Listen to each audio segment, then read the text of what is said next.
সে অবতীর্ণ হয়েছে, এটি হচ্ছে রজব মাস। রজব মাস এরপরে হচ্ছে শাবান, শাবানের পরেই হচ্ছে রমাদান।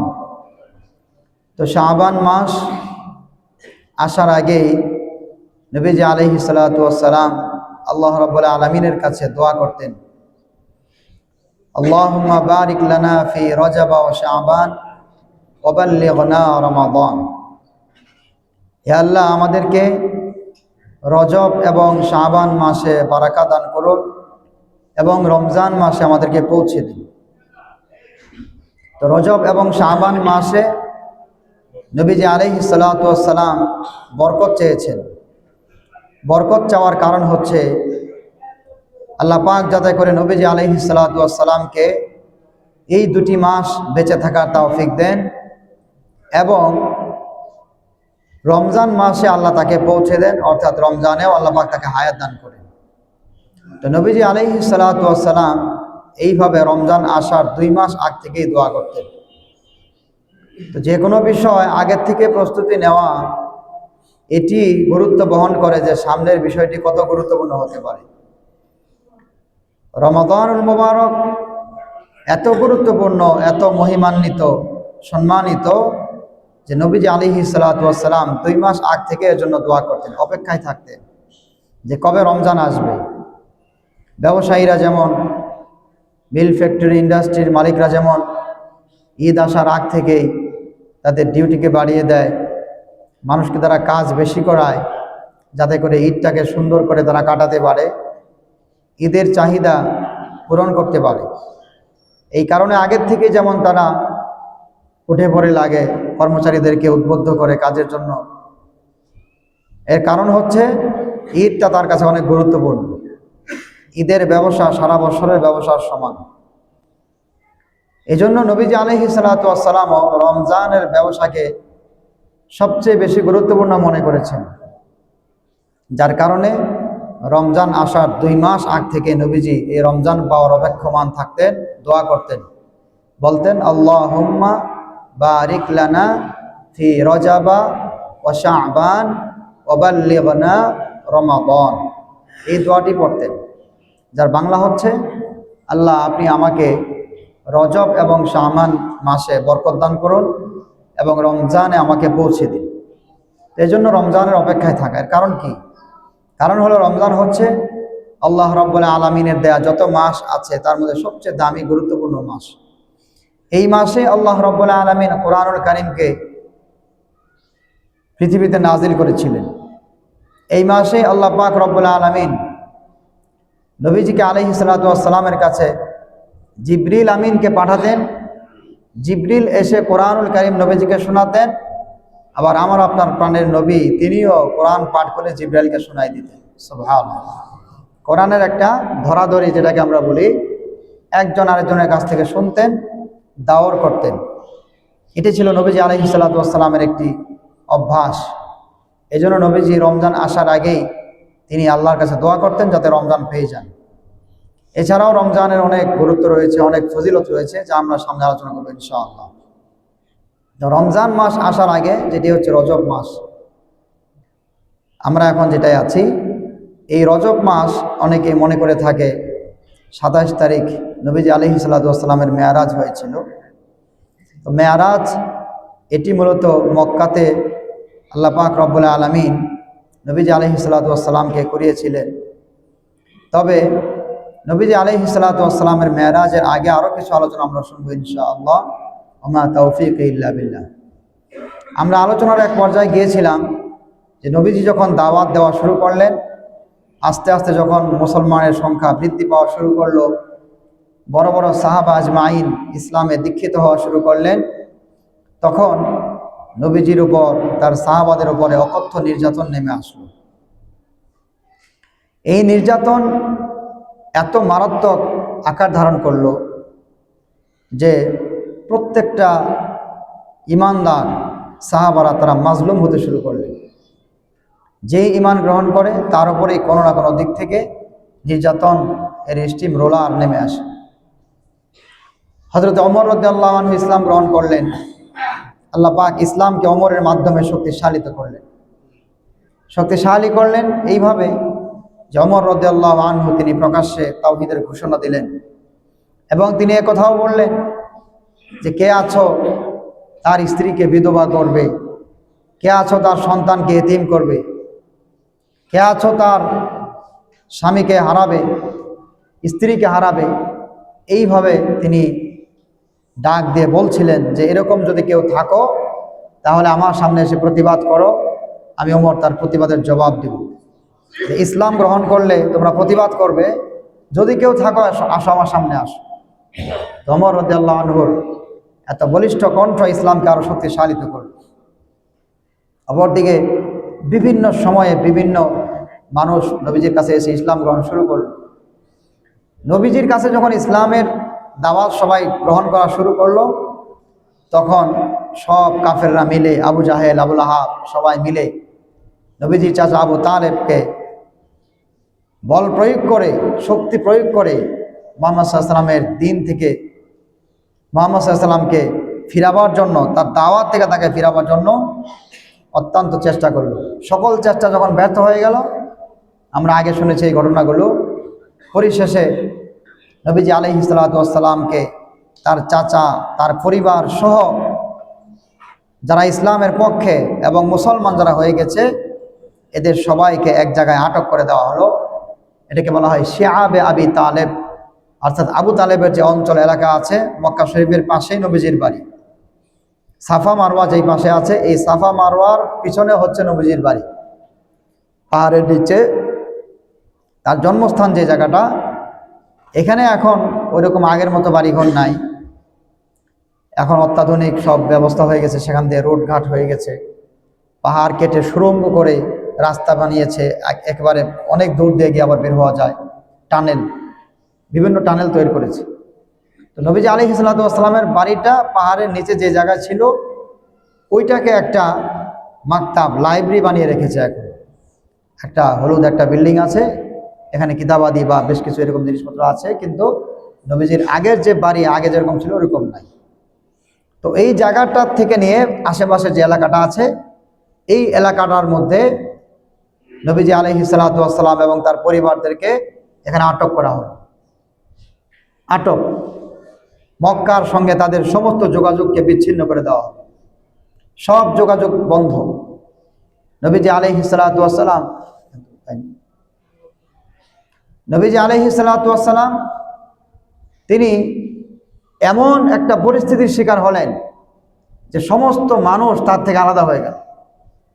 কারণ কি? কারণ তার কাছে যেই যায় সেই মুসলমান হয়, তার কোরআনের বাণী যেই শুনে সেই মুসলমান হয়।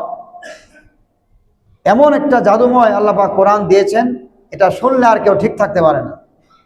এটা শোনা দেরি, মানুষের অন্তর গলতে দেরি হয় না। হযরত আবু যর গিফারি রাদিয়াল্লাহু তাআলা আনহু, তিনি গিফার গোত্রে, অনেক দূরে তার বাড়ি, সেখান থেকে শুনতে পেলেন যে মক্কায় এক ব্যক্তির আবির্ভাব হয়েছে, তার নাম হচ্ছে মুহাম্মদ সাল্লাল্লাহু আলাইহি ওয়াসাল্লাম। মক্কায় তার আবির্ভাব হওয়ার পরে তিনি নাকি ইসলামের দাওয়াত দিচ্ছেন, নিজেকে সত্য নবী বলে দাবি করছেন, তার ধর্মই নাকি সত্য। এই সংবাদ সব জায়গায় ছড়ে গেল। এই সংবাদ যখন সব জায়গায় ছড়ে গেল, গিফার থেকে আবু যর গিফারি রাদিয়াল্লাহু আনহু তিনি চিন্তা করলেন যে লোকটাকে একটু যাচাই বাছাই করা দরকার, যে মুহাম্মদের ধর্ম এটা কি সত্য, সে কি আসলেই সত্য নবী নাকি মিথ্যুক কোনো ভণ্ড নবী। আবু যর গিফারি রাদিয়াল্লাহু তাআলা আনহু তিনি তার ভাইকে মক্কায় পাঠালেন।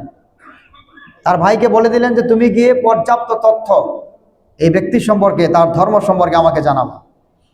তো আবু যর গিফারি রাদিয়াল্লাহু আনহুর ভাই তিনি গিফার জায়গা থেকে মক্কায় আসলেন।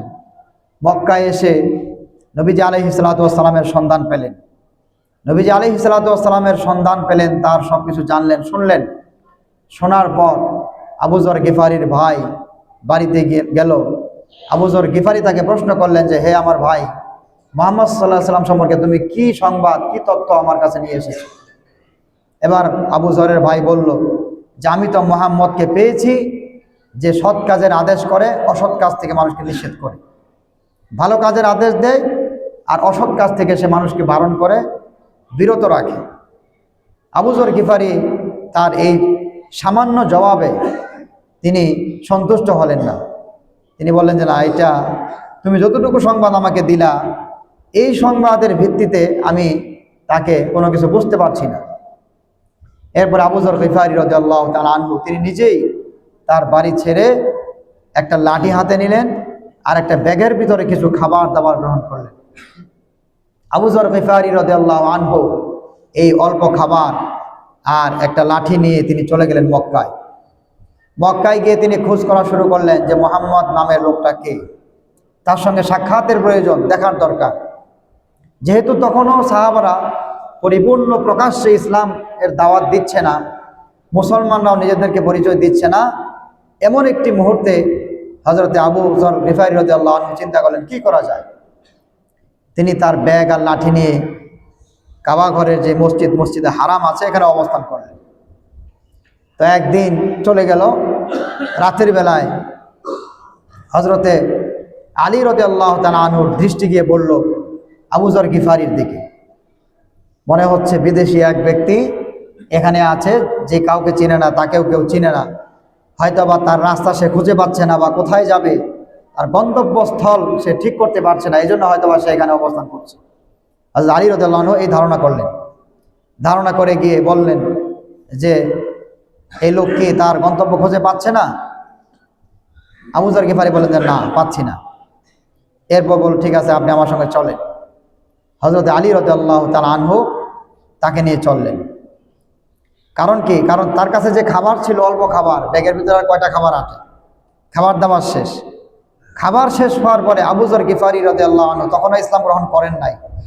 শুধুমাত্র মুহাম্মদ সাল্লাল্লাহু আলাইহি ওয়াসাল্লামের সাক্ষাতের অপেক্ষায় তিনি না খেয়ে শুধুমাত্র জমজম কূপের পানি খেয়ে তিনি দিন পার করতেছিলেন। সুবহানাল্লাহ, বিহামদিহি। ইসলাম গ্রহণের আগেই কি কষ্ট দেখেন, যে নবীজির সাক্ষাতে তিনি অপেক্ষমান, খাবার শেষ, শুধুমাত্র তার খাবার জমজম কূপের পানি। এই জমজম কূপের পানি খেয়ে তিনি সময় পার করছিলেন। রাতের বেলায় হযরত আলী রাদিয়াল্লাহু আনহুর সঙ্গে সাক্ষাৎ হয়ে গেল। আলী রাদিয়াল্লাহু তাআলা আনহু তাকে বললেন যে এই ব্যক্তি কি তার গন্তব্য খুঁজে পাচ্ছে না? মনে হচ্ছে বাহিরের লোক, বিদেশি লোক। আবু যর গিফারী বলে যে হ্যাঁ। এরপর তার সঙ্গী হলেন হযরত আলী রাদিয়াল্লাহু তাআলা আনহু, তাকে তার বাড়িতে নিয়ে গেলেন। রাতের বেলায় খাবারের ব্যবস্থা এবং থাকার ব্যবস্থা করলেন। কিন্তু আলী রাদিয়াল্লাহু আনহু হযরত আবু যর গিফারীকে কোনো কিছু প্রশ্ন করলেন না, যে কোথা থেকে এসেছেন, কেন এসেছেন, আপনি কি চাচ্ছেন, এরকম কোনো কিছু জিজ্ঞেস করলেন না। এর কারণ কি?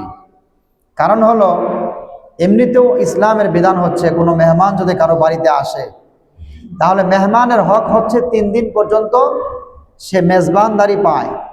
যার কাছে এসেছে তার কাছে 3 দিনের খাবার এবং 3 দিনের থাকার জায়গা সে পায়, এটা মেহমানের অধিকার। সুবহানাল্লাহ, বিহামদিহি। এটা আমরা জানি না, এটা আমরা বুঝি না। আত্মীয় আসলে আমাদের মাথায় একটা বাড়ি পড়ে। শ্বশুর বাড়ির আত্মীয় আসলে যা তা মোটামুটি চলে, নিজের বাড়ির আত্মীয় আসলে স্ত্রী যেরকম নাক ছিটকায়, আমরাও ভাবি যে ভাইটা আর কোনো জায়গা পাইল না, আমার কাছে আসলো, শহরে ছোট্ট একটা বাসা নিয়ে থাকি, এখানে আসলো কেন? এই যে একটা ন্যারেটিভ, একটা ধারণা, একটা অবস্থা আমাদের শুরু হয়ে গেছে, এটা মারাত্মক খারাপ। আপনার যদি জায়গা হয়, আপনার নিকট আত্মীয় হলেও তার জন্য জায়গা দেওয়া উচিত। তো মক্কার মুশরিক যারা ছিলেন তাদের মধ্যেও আতিথ্যপরায়ণতা খুব ছিল। আর আলী রাদিয়াল্লাহু আনহু তখন তো ইসলাম গ্রহণ করেছেন আগেই। একজন মুসলমান তিনি দেখতে পাচ্ছেন একজন মেহমান আসছে, তাকে যদি প্রশ্ন করে সে বিব্রত বোধ করতে পারে। কিন্তু আলী রাদিয়াল্লাহু আনহু এরকম বিব্রত বোধ না করে তাকে নিজে কোনো প্রশ্ন করলেন না, যে কোথা থেকে এসেছে, কেন এসেছে, কিছুই প্রশ্ন করলেন না। তো মেহমানের হক হচ্ছে 3 দিন থাকা খাওয়া। আপনার যতটুকু সাধ্য আছে আপনি যা খান তাই খাওয়াবেন, আপনি যেখানে থাকেন তাকে রাখবেন, এইভাবে তাকে একটা ব্যবস্থা করে দিবেন। 3 দিন পর আপনি চাইলে মেহমানকে প্রশ্ন করতে পারেন যে ভাই কেন এসেছেন। আর আমরা আসার আগে জিজ্ঞাসা করি, কে মনে করে আসতে চাও, কি মনে করে আসতে চাও আমার বাসায়, আগেই আমাদের প্রশ্ন, তার উদ্দেশ্য জানতে চাই। হতে পারে সে কোনো কাজে আসবে না, আপনার কাছেই আসবে, তাহলে সে কি বলবে? লজ্জা আপনাকে আর বলবে না যে আপনার কাছে আসতে চায়। তো আজকে আমাদের দাওয়াতটাও হয়ে গেছে একটা ক্রিমিনালি দাওয়াত। বলে যে দাওয়াত থাকলো চা খেয়ে যায়, কি বলে, দাওয়াত থাকলো চা খেয়ে যায়, চার দাওয়াত দিয়ে দেয় আগে। তার মানে তাকে সে বাসায় নেবে না, তার জন্য পাক শাকের প্রশ্নই আসে না, চার দাওয়াত আগে দিয়ে দেয় না। আসলে এগুলো মানে আধুনিকতায় আমরা কিছু অসভ্যতা শিখতেছি। মেহমানকে এরকম বলা যে আইসান চা খেয়ে যায়, তো মেহমানকে একটা ছোট করা, মেহমানকে, এবং নিজেও যে আমি একটা ছোট লোক এটার একটা পরিচয় দেয়া, চা খাওয়ার দাওয়াত দেওয়া। একটা হচ্ছে যে দোকানে থাকি, ব্যবসা বাণিজ্য, সেটা আলাদা বিষয়। আত্মীয়তার সঙ্গে এরকম ব্যবহার করা এটা আদৌ উচিত নয়। নবীজি আলাইহিস সালাতু ওয়াস সালাম তার সিরাত থেকে যে শিক্ষা আমরা পাই সাহাবা আজমাইন থেকে, সেটি হচ্ছে মেহমানদারি করা। নবীজি এটাও বলেছেন যে যে ব্যক্তি মেহমানদারি করলো না, মেহমানকে সম্মান দিল না, সে আমার উম্মতি না। নাউযুবিল্লাহি মিন জালিক। তো মেহমানদারি না করাটা এটা সাধারণ কোনো বিষয় না, উম্মতের খাতার থেকে নাম কেটে যাবে। এখন আমি আপনি নিজেকে প্রশ্ন করি, নিজেকে লক্ষ্য করি যে কতটুকু আমার আত্মীয় স্বজন আমার প্রতি সন্তুষ্ট, কয়দিন তাদের খোঁজ খবর নেই, তাদের কাছে যায় বা তারা আমার কাছে আসে। যদি আপনার কাছে না আসে, আপনার মনে করেন যে রহমতের দরজা বন্ধ হয়ে গেছে। কারণ মেহমান তো আসে, মেহমান তার রিজিক সাথে করে নিয়েই আসে। সুবহানাল্লাহ, তার রিজিক সে নিয়ে আসে। আপনি দেখেন, আপনি এই মেহমান আসার আগে হয়তো বা সারা সপ্তাহ আপনি সুদাবাদ খাইছেন, খাবারটা খুব একটা ভালো যায় নাই, ওনার ওসিলে আপনার ফ্যামিলি একটু ভালো খাচ্ছে, এটা হয়তো বা হয়তো না সে না আসলে, তো সে তো ক্ষতি করে নাই আপনার, কি বলেন? সে তো আর এরকম হাতি না যে আপনার তারকে কলা গাছ খাওয়াতে হবে, সামান্য একটু সে খাইল। তো রিজিক আল্লাহ পাক তাদের সঙ্গে দেয়া দেয়। তো আলী রাদিয়াল্লাহু তাআলা আনহু মেহমানকে সুন্দর আপ্যায়ন করলেন, থাকা খাওয়ার বন্দোবস্ত করলেন। সকাল হয়ে গেল, মেহমান আবার চলে গেলেন। হযরত আবু যর গিফারি চলে গিয়ে আবার সেই মক্কা মসজিদুল হারামে আবার অবস্থান করলেন। ওই তার খাবার শুধু এখন জমজমের পানি ছাড়া কিছু নাই। কিন্তু আবু যর গিফারির মনের মধ্যে এক স্বপ্ন, এক স্বাদ, এক আশা আর এক তামান্না হচ্ছে নবী মুহাম্মদের সঙ্গে সাক্ষাৎ করা। লোকটা কেমন, তার ধর্ম কি সঠিক না সঠিক না, এই তথ্যটুকু নেওয়া শুধুমাত্র। দিন কেটে গেল, সারা দিন পার হয়ে আবারও রাত যখন নেমে আসলো, রাতের বেলায় আবারও হযরত আলী রাদিয়াল্লাহু আনহু এই মেহমানকে আবার দেখতে পেলেন মসজিদে নববীতে, কি বলে মসজিদে হারামে। আবারও বললেন যে মেহমানকে তার গন্তব্য খুঁজে পেয়েছে। আবু যর গিফারি বলেন যে না, গন্তব্য খুঁজে পাই নাই, মানে নবীজির সাক্ষাৎ পায় নাই। সাক্ষাৎ না পাওয়ার কারণ কি? কারণ নবীজি আলাইহিস সালাতু ওয়াস সালামের চাল চলন চলাফেরাটা একেবারেই স্বাভাবিক ছিল, একবারেই স্বাভাবিক ছিল। আমরা যেরকম একটা ভাব নেই, সবাই আমাদের পিছনে হাঁটবে, হুজুর হুজুর করবে, ওনার অবস্থা এমন ছিল না। নবীজি সবার সঙ্গে হাঁটতেন, সবার মাঝখানে হাঁটতেন। সুবহানাল্লাহ বলে। একজন নেতা তার কর্মীদেরকে, শ্রমিকদেরকে কি পরিমাণ মূল্যায়ন করলে যে নেতা তার শ্রমিকদের মাঝখান দিয়ে হাঁটতে পারে। নেতাগিরি যে একটা ভাব, সামনে চলা সবাই পিছনে চলা, এটা ছিল না। তিরমিজি, ইমাম তিরমিজি রহমতুল্লাহ আলাই, তিনি নবীজি আলাইহিস সালাতু ওয়াস সালামের সিরাতের উপর আলাদা একটা কিতাব লিখছেন, শামাইলে তিরমিজি যেটাকে বলা হয়। এই শামাইলে তিরমিজি আপনারা কিনবেন, এটা বাংলাও পাওয়া যায়। এটা পড়লে কোনো কোনো জায়গায় আপনার চোখের পানি আসবে। নবীজি কত স্বাভাবিক ছিলেন, কত স্বাভাবিক ছিলেন, স্বাভাবিক খাবার দাবার, স্বাভাবিক চালচলন, সবার সঙ্গে তিনি একসঙ্গে হাঁটতেন, সবার মাঝখানে হাঁটতেন, সামনের দিকে ঝুঁকে ঝুঁকে, তিনি নম্রতার সঙ্গে সামনের দিকে ঝুঁকে ঝুঁকে হাঁটতেন। সিনা টান করে লুঙ্গি তুলে এরকম হাঁটতেন না, এটা নবীজির অভ্যাস ছিল না। যার কারণে বিদেশি কোনো পর্যটক, বহিরাগত কোনো লোক যখন মক্কায় আসতো, নবীজি আলাইহিস সালাতু ওয়াস সালাম সম্পর্কে প্রশ্ন করত, মান মিনকুম মুহাম্মদ, তোমাদের মধ্যে মুহাম্মদ ব্যক্তিটাকে। সুবহানাল্লাহ বলে। এটা কতটুকু একটা গুরুত্বপূর্ণ বিষয় যে নবীজিকে চিনতে পারছে না, ইন্ডিকেট করতে পারছে না, পৃথক করতে পারছে না, কে নবী কে সাহাবী, বোঝার কোনো কায়দা নাই, এমনভাবে মিশে আছে। মানুষের মন এমনভাবে তিনি জয় করেছিলেন, যেন এই আখলাক দ্বারাই বোঝা যায় যে কতটুকু নম্র আর ভদ্র হলে যে তিনি একজন নেতা, শুধু নেতা না, বিশ্ব নেতা। আসমান জমিন চাঁদ সূরজ যা আছে সব কিছুর তিনি নেতা। আর এই নেতা বসা আছে, কিন্তু কারো বোঝার ক্ষমতা নাই যে উনি নেতা। প্রশ্ন করছে যে কে কে তোমাদের মধ্যে মুহাম্মদ। তা আবু যর গিফারি রাদিয়াল্লাহু আনহু কিভাবে চিনবেন? এত স্বাভাবিক একজন ব্যক্তি, যিনি নবী, যার কাছে আল্লাহ পাক আসমান থেকে বার্তা পাঠান, যার জন্য আসমানের এক টুকরো মেঘ ছায়া দেয়, যিনি প্রস্রাব পায়খানা করলে মাটিতে গিলে ফেলে, যার শরীরের দুর্গন্ধ বলতে কিছু নাই, তার থুতু মুবারক নেওয়ার জন্য সাহাবারা হাত পেতে থাকতেন। অজুর পানি ব্যবহার করার পরে সাহাবারা প্রতিযোগিতা লাগতেন যে কে নবীজির অজু পানিকে গ্রহণ করবে। সুবহানাল্লাহ বলেন। সাহাবাদের মধ্যে এমন হতো, বলতেন যে তুমি সকালবেলা অজুর পানিটা নিয়েছো, আমাকে একটু সুযোগ দাও এখনকার পানিটা নেওয়ার জন্য। মানে অজুর ব্যবহৃত পানিটা, এটা মেশকাম্বরের চেয়েও সুঘ্রাণ আল্লাহ পাক বানিয়ে দিয়েছিলেন। সুবহানাল্লাহ। এত একজন দামি নবী, কিন্তু চালচলন এত স্বাভাবিক যে তাকে বোঝার কোনো কায়দা নাই যে কে নবী। তা আবু যর গিফারির রাত হয়ে গেল। রাত হয়ে যাওয়ার পর হযরত আলী রাদিয়াল্লাহু আনহু আবারও দেখলেন যে এই লোকটা আবার বসা আছে, না জানা আছে তার নাম না তার ঠিকানা। শুধু বললেন যে মেহমান কি তার গন্তব্য খুঁজে পেয়েছে কিনা। বললো যে না, গন্তব্য খুঁজে পায় নাই। নবীজি হযরত আলী রাদিয়াল্লাহু আনহু তাকে বলে চলেন আপনি আমার সঙ্গে। দ্বিতীয় দিন রাতে আবারও তাকে বাড়িতে নিয়ে গেলেন, খাবার থাকার বন্দোবস্ত করলেন। এবার হযরত আবু যর গিফারি রাদিয়াল্লাহু আনহুকে দ্বিতীয় দিনে আলী রাদিয়াল্লাহু আনহু প্রশ্ন করলেন যে ভাই, আপনি কেন এসেছেন? আপনার গন্তব্য কোথায়? আপনি কি খুঁজছেন? কাকে খুঁজছেন? কি চাচ্ছেন আপনি? হযরত আবু যর গিফারি রাদিয়াল্লাহু আনহু বললেন যে আমি তো মূলত আসলে সেই সুদূর গিফার বংশ থেকে, অনেক দূর থেকে আসছি। সেখান থেকে আসছি একটা উদ্দেশ্য নিয়ে, আর সেটি হচ্ছে আমি শুনেছি মুহাম্মদ নামের এক ব্যক্তি আছে, মুহাম্মদ ইবনে আব্দুল্লাহর পুত্র মুহাম্মদ। সে নাকি নিজেকে নবী দাবি করেছে, নিজেকে সত্য নবী বলে, এবং তার ধর্ম নাকি সত্য ধর্ম, অন্য ধর্ম নাকি সত্য নয়। এই বিষয়টিকে যাচাই বাছাই করার জন্য আমি মক্কায় আগমন করেছি। হযরত আলী রাদিয়াল্লাহু আনহু তাকে বললেন যে ঠিক আছে, আপনি তাকে অবশ্যই পেয়ে যাবেন, তবে আমি আপনাকে তার কাছে নিয়ে যাব, একটা শর্ত আছে। শর্তটা কি? হযরত আলী রাদিয়াল্লাহু আনহু তাকে বললেন যে দেখুন, এই মুহূর্তে তাকে মানুষের সামনে প্রকাশ করা বা তার সঙ্গে সাক্ষাৎ করাটা খুবই খতরনাক একটি বিষয়, মারাত্মক একটি অবস্থা। এই মুহূর্তে প্রকাশ্যে তার সঙ্গে সাক্ষাৎ করা কোনো সুযোগ নাই। হযরত আবু যর গিফারি বলেন তাহলে কিভাবে সম্ভব সাক্ষাৎ করা? হযরত আলী তাকে বললেন যে দেখুন, আমি আপনাকে নিয়ে যাব ঠিক, কিন্তু এমনভাবে আপনি আমার অনুসরণ করবেন, পিছে পিছে হাঁটবেন, যাতে কোনো মানুষ টের না পায় যে আপনি আমাকে অনুসরণ করে চলছেন। এটা হলো 1 নম্বর বিষয়। এরপরেও যদি কোনো মানুষ আমাকে দেখে ফেলে মুহাম্মদ সাল্লাল্লাহু আলাইহি ওয়াসাল্লামের কাছে যাওয়ার মুহূর্তে, যে আমি মুহাম্মদের দিকে যাচ্ছি, তাহলে আমি যখন ধরা পড়ে যাব, আমি আমার জুতা স্যান্ডেল এটাকে ঠিক করার জন্য দেয়াল ঘেঁষে ঘরের পাশ দিয়ে আমি বসে যাব, বসে জুতা ঠিক করার ভান করব। আপনি সামনের দিকে চলতেই থাকবেন, আমার জন্য দাঁড়ায় থাকবেন না। কারণ মুহূর্তটা এত কঠিন যে মানুষ যদি বুঝতে পারে যে আমি তার অনুসারী বা আমি তাকে ভালোবাসি, মহাব্বত করি, এটা যদি জানতে পারে আমারও ক্ষতি হবে, আপনারও ক্ষতি হবে। এজন্যে আমি যাব, আপনি আমাকে অনুসরণ করে চলবেন, কিন্তু মানুষ যাতে টের না পায়।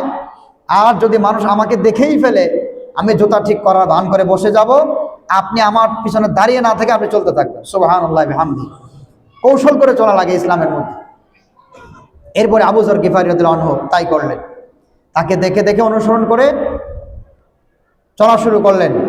হযরতে আলী রাদিয়াল্লাহু আনহু আস্তে আস্তে আস্তে আস্তে নবীজি যেই ঘরে বসা ছিলেন সেই ঘরে গিয়ে ঢুকলেন। হযরত আবু যর গিফারি রাদিয়াল্লাহু আনহু তাকে অনুসরণ করে তার পিছনে পিছনে গিয়ে নবীজির ঘরে গিয়ে ঢুকলেন। সুবহানাল্লাহ। যখন গিয়ে নবীজির সাক্ষাৎ পেলেন যে কত দূর থেকে সে আসছে, যাচাই করার জন্য আসছে, এখন ইসলাম গ্রহণের জন্য আসে নাই। যাচাই করতে এসে নবীজিকে যখন দেখলেন আবু যর গিফারি রাদিয়াল্লাহু আনহু, দেখার পরেই তার অবস্থা, দেখার সঙ্গে সঙ্গে অবস্থার পরিবর্তন হওয়া শুরু করেছে।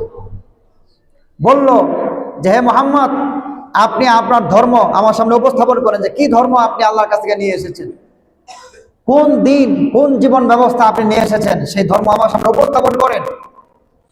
নবীজি আলাইহিস সালাতু ওয়াস সালাম আবু যর গিফারির কথা শুনে ইসলাম ধর্ম কি জিনিস এটাকে আবু যর গিফারির সামনে উপস্থাপন করলেন। উপস্থাপন করা দেরি হযরত আবু যর গিফারি নবীজিকে বলেন, ইয়া রাসূলুল্লাহ, আপনি আমাকে এই মুহূর্তে আপনার দ্বীনের ভিতরে প্রবেশ করায় কালেমা পড়ায় দেন। সুবহানাল্লাহ। সঙ্গে সঙ্গে আবু যর মুসলমান হয়ে গেলেন। আবু যর বললেন আমাকে বায়াত করান। নবীজির হাতে হাত দিলেন, ইসলামের উপরে হযরত আবু যর গিফারি রাদিয়াল্লাহু আনহু বায়াত হয়ে গেলেন। বায়াত হওয়ার পর আবু যর গিফারি নবীজিকে প্রশ্ন করলেন, ইয়া রাসূলুল্লাহ, আপনি তো সত্য নবী, আপনার দিন তো সত্য, আপনার এই কালেমার এটা সত্য, তাহলে নবী আপনি আমাকে বলুন যে এত চমৎকার সত্য বিষয়টা আমি কেন গোপন করব? যেহেতু সত্য ধর্ম ইসলামকে গ্রহণ করলাম, আজকের থেকে আমি এই কালেমাকে গোপন করতে পারবো না। বলেন সুবহানাল্লাহ। বলে এটা গোপন করতে পারবো না। আবু যর গিফারী রাদিয়াল্লাহু আনহু সেখান থেকে চলে গেলেন সেই কাবা ঘরে। কাবা ঘরে যাওয়ার পর সেখানে যখন সবাই জমায়েত হয়েছে, একত্রিত হয়েছে, আবু যর গিফারী রাদিয়াল্লাহু আনহু সবাইকে লক্ষ্য করে বলা শুরু করছে, আশহাদু আল্লা ইলাহা ইল্লাল্লাহু ওয়া আশহাদু আন্না মুহাম্মাদান আবদুহু ওয়া রাসূল। হযরত আবু যর গিফারী জোরে জোরে এই কথা বলা শুরু করছে, আমি সাক্ষ্য দিচ্ছি যে আল্লাহ ছাড়া কোনো ইলাহ নাই, ইবাদতের উপযুক্ত কেউ নাই, একমাত্র তার বিধান, তার হুকুম চলবো, তার হুকুম মানবো, এবং এটাও সাক্ষ্য দিচ্ছি যে মুহাম্মদ সাল্লাল্লাহু আলাইহি সাল্লাম তিনি আল্লাহর পক্ষ থেকে বান্দা এবং তার রাসূল। এই কথার ঘোষণা দিয়ে দিল। ঘোষণা দেওয়া দেরি, আবু জাহেল, আবুল আহাবের লোকেরা যারা সেখানে ছিল, যখনই তার প্রকাশ্যেই ঘোষণা কাবা প্রান্তরে শুনলো, শোনার সঙ্গে সঙ্গে আবু যর গিফারীকে মারপিট শুরু করে দিয়েছে। এমনভাবে আবু যর গিফারীকে মারা শুরু করে দিয়েছে, মাটিতে পড়ে গেছে। হযরত আবু যর গিফারী রাদিয়াল্লাহু আনহু মরার মতো হয়ে গেছে। হযরতে আব্বাস রাদিয়াল্লাহু তাআলা, মাসউদ রাদিয়াল্লাহু আনহু দূর থেকে দেখেছেন এই ঘটনা। তিনি দৌড়ে আসছেন, এসে মানুষকে সরাই দিয়েছেন, এই ওঠো, ছাড়ো তাকে, তোমরা কাকে মারছো? এটা হচ্ছে আবু যর, সে গিফার বংশের লোক। আর তোমরা মক্কার লোকেরা যে মাস্তানি করো, তোমরা যে অর্থের বড়াই দেখাও, দাপট দেখাও, এই অর্থ তোমাদের সঞ্চয় হয় তোমাদের এই ব্যবসা বাণিজ্যের মাধ্যমে। ব্যবসা করো শামে গিয়ে, সিরিয়ায় গিয়ে, আর ব্যবসায় যাওয়ার সময় যাদের উপর দিয়ে যাইতে হয়, এ হচ্ছে সেই বংশের লোক। আবু যর কোন বংশের লোক? যেখান দিয়ে মক্কার মুশরিকরা ব্যবসা করতে যায়, সেই এলাকার লোক, ওখান দিয়ে যেতে হয়, তার বাড়ির উপর দিয়ে যেতে হয়। এখন তোমরা যদি তাকে মারো, তাহলে মনে রেখো তোমাদের সব ব্যবসা বাণিজ্য বন্ধ করে দেবে। এর গোত্রের লোকেরা তোমাদের মক্কার মানুষের যে বড়াই করো, ব্যবসা করো, ব্যবসা বন্ধ আজকের থেকে। মানুষ তখন তাকে ছেড়ে দিয়েছে। আবু যর গিফারীকে তোলা হলো, তাকে বাঁচাই দিলেন। এদিন চলে গেল। পরের দিন আবারও সকালবেলা যখন সবাই একসঙ্গে হয়েছে কাবা ঘরে, আবারও আবু যর গিফারী জোরে জোরে এই কালেমা শাহাদাত শুরু করেছে, আশহাদু আল্লা ইলাহা ইল্লাল্লাহু ওয়া আশহাদু আন্না মুহাম্মাদান আবদুহু ওয়া রাসূলুহু। আবার আবু যর গিফারীর উপর মার চলে আসছে, মারতে মারতে আবু যরকে শোয়াই ফেলছে। আবার ওই সাহাবী এসে আবু যরকে টেনে তুলে বলছে, আরে কাকে মারছো তোমরা? গিফার বংশের সন্তান, একে যদি তোমরা মারো তাহলে অবস্থা এমন দাঁড়াবে, তোমাদের মক্কার সমস্ত ব্যবসা বাণিজ্য বন্ধ হয়ে যাবে, ছাড়ো তোমরা তাকে।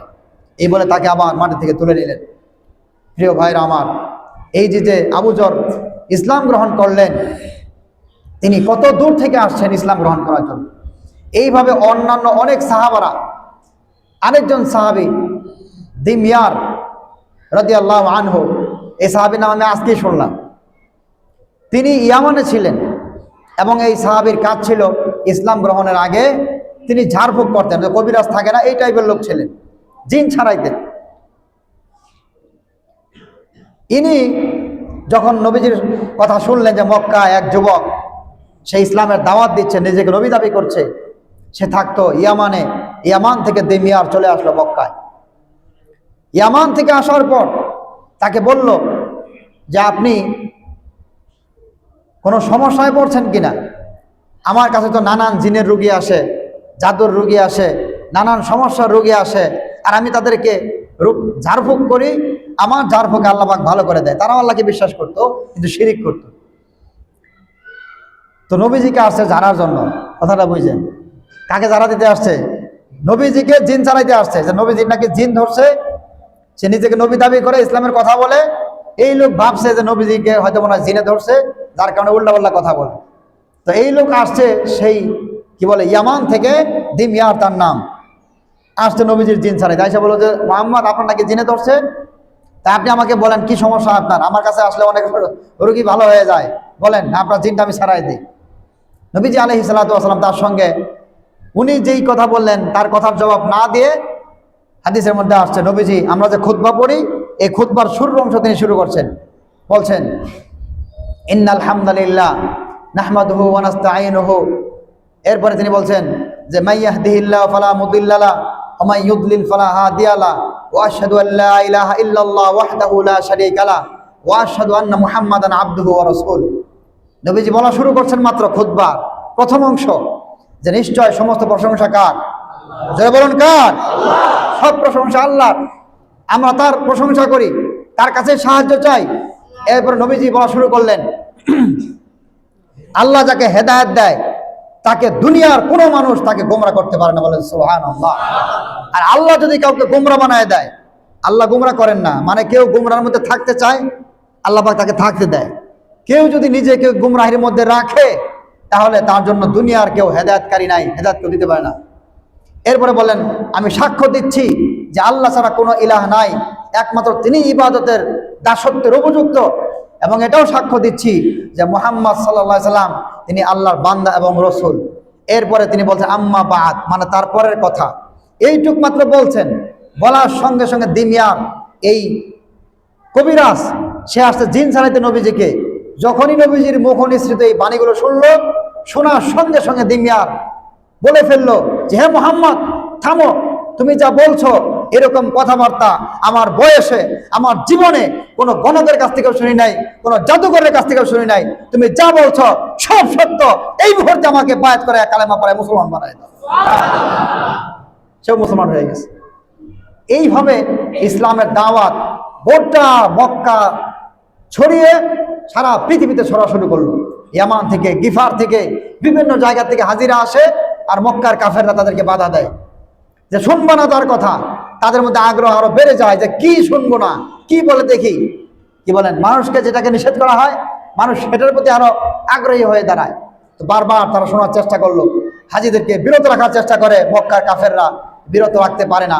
যখন বিরত রাখতে না পারলো, পরবর্তীতে তাদেরকে ওই শিয়াবে আবি তালেব নবীজি যে জায়গাটা আছে, এখানে তাদেরকে বন্দি করে দেওয়া হলো, যে কোনো মানুষ যাতে করে তাদের সঙ্গে যোগাযোগ করতে না পারে, বহিরাগত লোক এবং মক্কায় বসবাসরত কোনো মানুষ যাতে করে তাদেরকে কোনো সাহায্য না করে, তাদের সঙ্গে বিবাহ শাদী নিষেধ, বেচা কেনাও নিষেধ, কোনো রকমের সাহায্য সহযোগিতাও নিষেধ। এরকম একটা পরিস্থিতিতে সাহাবারা একটা গণ্ডির মধ্যে আবদ্ধ হয়ে গেল। সিরাতের কিতাবে পাওয়া যায়, নবীজি আলাইহিস সালাতু ওয়াস সালাম যখন এমন একটা পরিস্থিতির শিকার হলেন, তখন তার চাচা আবু তালেব, তিনি যদিও মুসলমান হন নাই, সমস্ত কাফেরদের লিডার ছিলেন, মক্কার কাবা ঘরের চাবি আবু তালেবের কাছে থাকতো, তিনি হাজিদের নেতা ছিলেন, মক্কাবাসীর নেতা ছিলেন। কিন্তু শুধুমাত্র মুহাম্মদ সাল্লাল্লাহু আলাইহি ওয়াসাল্লাম তার ভাতিজার কারণে তিনি আটক হয়ে গেলেন, আবদ্ধ হয়ে গেলেন। তিনি সমস্ত মানুষের কাছ থেকে আলাদা হলেন, কিন্তু তারপরে মুহাম্মদ সাল্লাল্লাহু আলাইহি ওয়াসাল্লামের সঙ্গ তিনি ছাড়েন নাই, বলেন সুবহানাল্লাহ। সঙ্গ দিলেন, মানুষের অর্থ খাদ্য যা ছিল আস্তে আস্তে শেষ হয়ে গেল। হযরত খাদিজাতুল কুবরা রাদিয়াল্লাহু তাআলা আনহা, তিনি ধনের কূপ ছিলেন, তার যত রকমের সামানা আর অর্থ সম্পদ ছিল, মুসলমানদের জন্য এই শিয়াবে আবি তালেবে আটক করার পরে 3 বছরে তার যতগুলো সম্পদ ছিল, ব্যবসায়ী মালামাল, সমস্ত মালামাল হযরত খাদিজাতুল কুবরা একজন মহিলা হয়ে দ্বীনের জন্য, আল্লাহর জন্য তার সমস্ত মালকে কোরবান করে দিলেন। সুবহানাল্লাহ। এজন্য খাদিজাতুল কুবরার মতো কোনো মানুষ আর হয়তোবা পৃথিবীতে আসবে কিনা যিনি এরকম, আসবে না, সম্ভব না, সব কিছুকে ব্যয় করে দিয়েছেন। বিশেষ করে এই সময় তার সম্পদ শেষ হওয়ার পর সাহাবারা খাবে কি? তারা গাছের পাতা খেয়ে ইসলাম গ্রহণ করার কারণে এত কষ্ট করেছে, গাছের পাতা খাওয়া শুরু করেছে, ছাগল যেরকম লাদায় ওরকম তাদের পায়খানা হয়ে গিয়েছিল। আল্লাহু আকবার।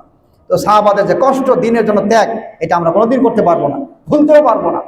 এই জন্য আল্লাহ পাক কোরআনে তাদের প্রশংসা করে সূরা মুহাম্মদ বলেছেন, মুহাম্মাদুর রাসূলুল্লাহ ওয়াল্লাযীনা মাআহু আশিদ্দাউ আলাল কুফফার, এর সাথীরা সাহাবারা কাফেরদের উপরে অনেক কঠিন, রুহামা বাইনাহুম, কিন্তু পরস্পর তারা একজন আরেকজনের জন্য জান দিয়ে দেওয়ার মতো ফেদা হয়ে যায়। সুবহানাল্লাহ। তাদের গুণাগুণ বর্ণনা করছেন আল্লাহ পাক, আরো বলছেন সীমাহুম ফি বুজুহিম মিন আসারিস সুজুদ, তাদের কপালের মধ্যে সিজদার দাগ পাওয়া যায়। সুবহানাল্লাহ।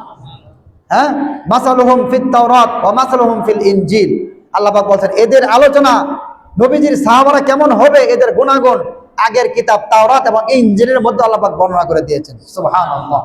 মুহতারাম হাজিরিন, এইভাবে সাহাবারা নবী ইসলামের পক্ষে কাজ করলেন, ইসলাম গোটা আরবে ছড়ায় পড়া শুরু করল।